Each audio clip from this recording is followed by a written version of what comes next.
Yeah, today I wanted to do a video showing how you can do a trick where you can actually hack the movement here to stop this seconds hand from operating on a Vostok watch with a date complication. I had not been able to replicate this on my Vostok without the date complication, so I don't know if there's something with that versus this one to prevent it from doing that. But if on all my Vostok watches that have date complications, I'm able to replicate this hacking.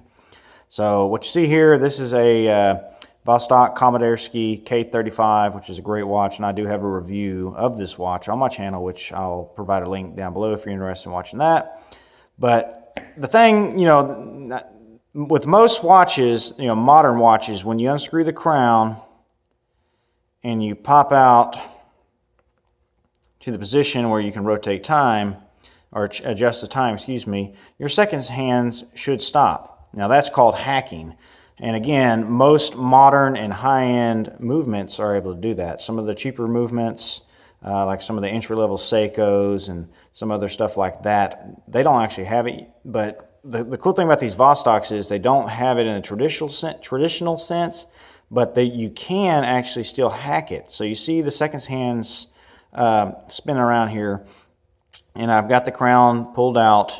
And what you want to do is just put a little bit of pressure. Once you set the time or whatever you want to do, like say we set it there, and I want to wait to sync this thing with an atomic clock or some other clock, all you need to do is just put enough pressure. You kind of have to play with it. Now see here, I'm rotating that crown just slightly clockwise. If you're looking at it in this direction, clockwise.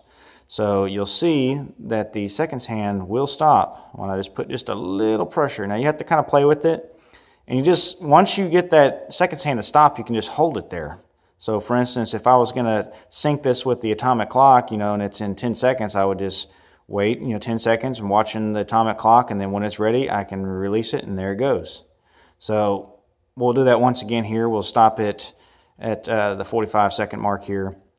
But this is a great way. Again, your watch, you just kind of have to play with it and kind of, you'll get a feel for it. So on this one, it's super easy. Some of them might be slightly harder, but they'll all hack as long as they have a date complication. So see it, there I go again. I've stopped the seconds hands with just slight rotation of the crown clockwise, and I'm holding it. I'm just keeping that consistent pressure on there, and that's stopping that seconds hand. And when you just want to start it back up, you just release it. There it goes.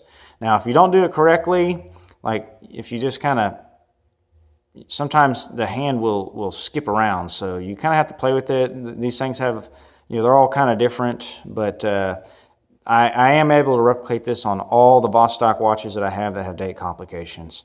So again, you just pop your crown out and get into the position where you can adjust the time, and then just put a little pressure clockwise on your crown, which will stop that seconds hand. So hopefully you guys like this video and find it useful. I wanted to do just a separate video. I have another video of tips and tricks that Vostok tips and tricks, but I want to do a more detailed explanation of how to actually do that hacking. So anyways, if you got any questions or comments, leave it down below. Thanks for watching.